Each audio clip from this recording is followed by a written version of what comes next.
Assalamualaikum warahmatullahi wabarakatuh. Perkenalkan, nama saya Preti dengan NIM 2405040086. Tugas pengantar ilmu dan teknologi kemaritiman. Baiklah, saya akan mempresentasikan tentang sejarah maritim dunia, nasional dan daerah. Pendahuluan, pentingnya sejarah maritim dalam konteks global dan lokal. Definisi maritim dan cakupan bahasan. Tujuan presentasi, memahami peran maritim dalam sejarah dunia, Indonesia dan daerah tertentu. Penjelasan, konteks global mencangkup pertukaran budaya dan perdagangan, eksplorasi dan penemuan, konflik dan diplomasi. Konteks lokal mencangkup mata pencaharian dan ekonomi, budaya dan identitas, kelestarian lingkungan. Definisi maritim. Maritim berasal dari kata Latin maritimus yang berarti berhubungan dengan laut. Secara umum, maritim merujuk pada segala sesuatu yang berhubungan dengan laut, termasuk laut dan samudra. Badan air asin yang luas yang meliputi sebagian besar permukaan bumi. Kapal dan perahu, kendaraan yang digunakan untuk berlayar di laut. Pelabuhan dan dermaga, fasilitas yang digunakan untuk memuat dan membongkar barang di laut. Aktivitas laut, kegiatan yang dilakukan di laut seperti pelayaran, perikanan, dan eksplorasi sumber daya laut. Budaya laut, tradisi, cerita rakyat, dan ritual yang terkait dengan laut. Sejarah maritim dunia. Sejarah maritim dunia adalah cerita tentang bagaimana manusia berinteraksi dengan laut, bagaimana mereka menjelajahinya, berdagang di atasnya, dan membangun peradaban di sekitarnya. Ini adalah kisah panjang yang dimulai sejak manusia pertama kali menggunakan perahu sederhana untuk mencari ikan dan menjelajahi perairan terdekat, dan terus berkembang hingga saat ini dengan teknologi kapal yang canggih dan hubungan global yang terjalin melalui laut. Secara singkat, sejarah maritim dunia adalah eksplorasi, kisah petualangan para pelaut yang menemukan wilayah baru, menjelajahi samudera yang luas, dan membuka jalur perdagangan baru. Perdagangan, kisah bagaimana manusia bertukar barang dan ide melalui laut, menghubungkan peradaban dan membentuk jalur perdagangan global.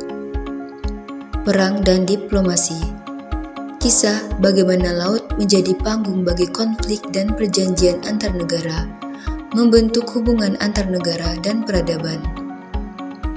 Teknologi, kisah bagaimana manusia terus mengembangkan teknologi pelayaran, dari perahu sederhana hingga kapal modern yang canggih, dan bagaimana teknologi ini mengubah cara hidup manusia.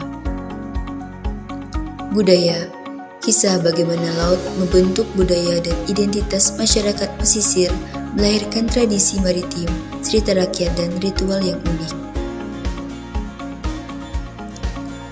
Zaman awal sebelum Masehi. Zaman perunggu, lahirnya teknologi perahu layar sederhana yang memungkinkan ekspansi perdagangan laut di Mediterania, Laut Merah, dan Laut Cina Selatan. Peradaban Minoan dan Mycenae di Yunani kuno menjadi contoh peradaban maritim yang maju. Zaman klasik, peradaban Yunani, Roma, dan Venesia mendominasi perairan di Mediterania dengan armada kapal, perang yang kuat, dan sistem perdagangan laut yang terorganisir. Teknologi maritim berkembang pesat dengan kapal-kapal yang lebih besar dan efisien. Zaman pertengahan, perdagangan rempah-rempah, jalur perdagangan laut menghubungkan Eropa, Asia, dan Afrika, membawa rempah-rempah seperti lada, cengkeh, dan kayu manis. Jalur sutra, jalur perdagangan darat dan laut yang menghubungkan timur dan barat, membawa barang-barang seperti sutra, porselen, dan rempah-rempah. Perkembangan teknologi, munculnya kapal layar yang lebih cepat dan besar, penggunaan kompas dan peta navigasi yang lebih kuat. Zaman penjelajahan, penemuan benua baru. Penjelajahan laut didorong oleh keinginan untuk menemukan jalur laut ke India dan Asia Timur, serta mencari emas dan rempah-rempah memicu penemuan benua baru seperti Amerika dan Australia. Kolonialisme, penemuan benua baru. Sejarah maritim nasional. Sejarah maritim nasional Indonesia adalah sebuah kisah panjang tentang bagaimana bangsa ini telah berhubungan dengan laut, bagaimana laut telah membentuk budaya, ekonomi, dan pertahanan negara. Kisah ini dimulai sejak zaman kerajaan maritim hingga era modern dan terus berkembang hingga saat ini.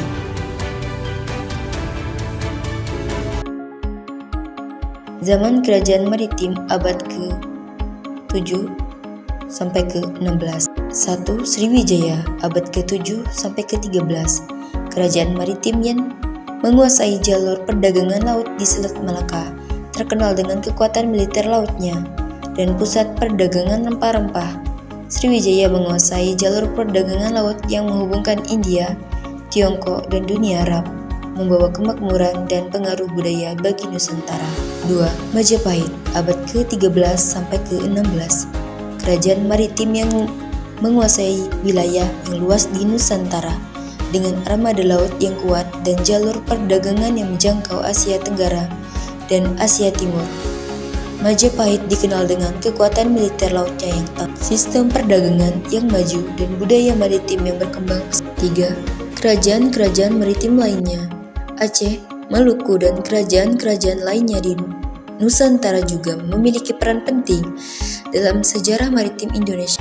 Mereka mengembangkan tradisi maritim, membangun armada kapal, dan menguasai jalur perdagangan di wilayah masing-masing. Zaman kolonial abad ke-17 sampai ke-20. Penjajahan Belanda. Kolonialisme Belanda menguasai jalur perdagangan di laut di Indonesia, mengeksploitasi sumber daya laut, dan membangun infrastruktur maritim untuk kepentingan mereka. Mereka membangun pelabuhan, jalur pelayaran, dan sistem perdagangan yang menguntungkan mereka, menekan perkembangan ekonomi dan budaya maritim lokal. Perlawanan rakyat. Rakyat Indonesia melakukan perlawanan terhadap kolonialisme, termasuk melalui peperangan laut dan strategi maritim. Perlawanan ini menunjukkan semangat nasionalisme dan kecintaan terhadap laut yang kuat. Pengaruh kolonial terhadap maritim. Kolonialisme meninggalkan dampak yang kompleks terhadap maritim Indonesia, termasuk perubahan sistem perdagangan, infrastruktur, dan budaya maritim. Meskipun membawa kemajuan teknologi, kolonialisme juga menghambat perkembangan maritim Indonesia secara mandiri. Perjuangan kemerdekaan 1945 sampai 1949. Perang laut dalam perjuangan. Laut menjadi medan pertempuran penting dalam perjuangan kemerdekaan. Rakyat Indonesia memanfaatkan laut untuk mengangkut logistik, melakukan serangan gerilya, dan menghadang pasukan musuh. Laut menjadi jalur vital bagi perjuangan kemerdekaan, menghubungkan berbagai wilayah dan memperkuat perlawanan. Pembentukan Angkatan Laut. Setelah kemerdekaan, Indonesia membentuk Angkatan Laut Republik Indonesia ALRI untuk menjaga kedaulatan dan keamanan maritim. ALRI menjadi garda terdepan dalam menjaga kedaulatan wilayah laut Indonesia dan melindungi kepentingan nasional. Pentingnya maritim dalam kemerdekaan. Perjuangan kemerdekaan menunjukkan peran penting maritim dalam mempertahankan kedaulatan dan membangun bangsa. Laut menjadi simbol perjuangan dan semangat nasionalisme Indonesia. Selanjutnya, era modern sejak 1949. Indonesia sebagai negara maritim. Indonesia memiliki potensi maritim yang besar, termasuk sumber daya laut, jalur pelayaran, dan potensi pariwisata bahari. Indonesia memiliki potensi besar untuk menjadi negara maritim yang kuat dan maju, dengan memanfaatkan kekayaan lautnya untuk kesejahteraan rakyat. Tantangan maritim. Indonesia menghadapi berbagai tantangan. termasuk polusi laut, pencurian ikan, konflik maritim, dan kurangnya infrastruktur maritim. Tantangan ini mengharuskan Indonesia untuk mengembangkan strategi yang tepat untuk mengatasi masalah lingkungan, keamanan, dan ekonomi maritim. Peluang maritim. Indonesia memiliki peluang besar untuk mengembangkan sektor maritim seperti perikanan, pariwisata, energi laut, dan industri maritim. Pengembangan sektor maritim dapat menciptakan lapangan kerja, meningkatkan ekonomi, dan meningkatkan kesejahteraan masyarakat menuju Indonesia sebagai poros maritim dunia. Visi poros maritim dunia. Indonesia berambisi menjadi poros maritim dunia dengan fokus pada pengembangan infrastruktur maritim, konektivitas laut, dan diplomasi maritim. Visi ini bertujuan untuk menjadikan Indonesia sebagai pusat kegiatan maritim di dunia, meningkatkan peran dan pengaruh Indonesia di tingkat global. Pentingnya pengembangan maritim. Pengembangan maritim merupakan kunci untuk mencapai kesejahteraan, ketahanan nasional, dan peran Indonesia di dunia.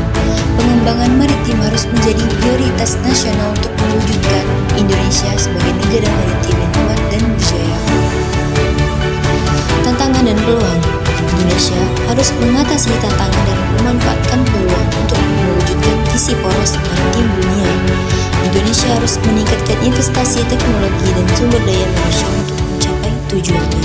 Selanjutnya, sejarah maritim daerah. Sejarah maritim daerah di Indonesia adalah kisah yang kaya dan beragam, mencerminkan bagaimana laut telah membentuk kehidupan masyarakat di berbagai wilayah Nusantara. Meskipun setiap daerah memiliki cerita uniknya sendiri, beberapa tema umum muncul dalam sejarah maritim daerah. Kita akan membahasnya sebagai berikut.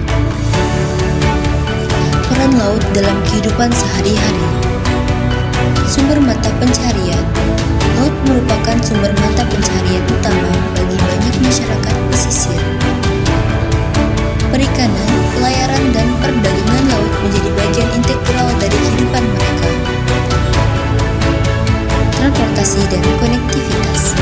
Laut menjadi jalur utama transportasi dan komunikasi antar daerah, menghubungkan berbagai wilayah dan budaya di Nusantara. Budaya dan identitas. Laut membentuk budaya dan identitas masyarakat pesisir. Tradisi maritim, cerita rakyat, dan ritual keagamaan terkait dengan laut menjadi bagian penting dari warisan budaya lokal. Perkembangan kerajaan maritim. Sriwijaya, Sumatera. Kerajaan maritim yang menguasai jalur perdagangan laut di Selat Malaka, terkenal dengan kekuatan militer lautnya dan pusat perdagangan rempah-rempah. Majapahit, Jawa.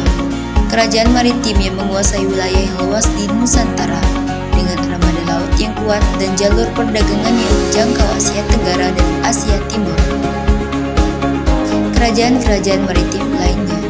Aceh, Maluku, dan kerajaan-kerajaan lainnya di Nusantara juga memiliki peran penting dalam sejarah maritim Indonesia. Mereka mengembangkan tradisi maritim, membangun armada kapal, dan menguasai jalur perdagangan di wilayah masing-masing. Pengaruh kolonialisme. Penjajahan Belanda. Kolonialisme Belanda menguasai jalur perdagangan laut di Indonesia, mengeksploitasi sumber daya laut, dan membangun infrastruktur maritim untuk kepentingan mereka. Perlawanan rakyat. Rakyat Indonesia melakukan perlawanan terhadap kolonialisme, termasuk melalui peperangan laut dan strategi maritim. Dampak kolonial. Kolonialisme meninggalkan dampak yang kompleks terhadap maritim Indonesia, termasuk perubahan sistem perdagangan, infrastruktur, dan budaya maritim. Perjuangan kemerdekaan. Peran laut. Laut menjadi medan pertempuran penting dalam perjuangan kemerdekaan. Rakyat Indonesia memanfaatkan laut untuk mengangkut logistik, melakukan serangan gerilya, dan menghadang pasukan musuh. Pembentukan Angkatan Laut. Setelah kemerdekaan, Indonesia membentuk Angkatan Laut Republik Indonesia ALRI untuk menjaga kedaulatan dan keamanan maritim. Di era modern, tantangan dan peluang Indonesia menghadapi berbagai berbagai tantangan, termasuk polusi laut, pencurian ikan, konflik maritim, dan kurangnya infrastruktur maritim. Namun, Indonesia juga memiliki peluang besar untuk mengembangkan sektor maritim, seperti perikanan, pariwisata, energi laut, dan industri maritim. Selanjutnya, contoh sejarah maritim daerah. Aceh terkenal dengan tradisi maritim yang kuat, perlawanan terhadap kolonialisme, dan peran penting dalam perdagangan rempah-rempah.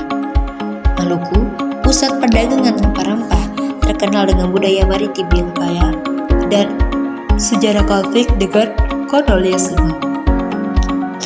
Makassar, pusat perdagangan maritim, terkenal dengan armada lautnya yang kuat dan peran penting dalam sejarah perdagangan di Nusantara. Banten, kerajaan maritim yang menguasai jalur perdagangan di Selat Sunda, terkenal dengan kekuatan militer lautnya dan pusat perdagangan dengan berbagai negara. Kesimpulan, sejarah maritim Indonesia baik di tingkat nasional maupun daerah adalah sebuah perjalanan panjang yang penuh pasang surut. Dari kejayaan kerajaan maritim, perjuangan kemerdekaan, hingga era modern dengan potensi dan tantangannya, laut telah membentuk jati diri bangsa dan memainkan peran penting dalam kehidupan masyarakat. Laut adalah harta karun yang harus dijaga dan dimanfaatkan secara berkelanjut untuk kemakmuran bangsa. Kata penutup, semoga presentasi ini telah memberikan gambaran tentang sejarah maritim Indonesia yang kaya dan menarik. Mari kita bersama-sama menjaga dan mengembangkan potensi laut kita untuk masa depan yang lebih baik. Saya Preti, terima kasih. Wassalamualaikum warahmatullahi wabarakatuh.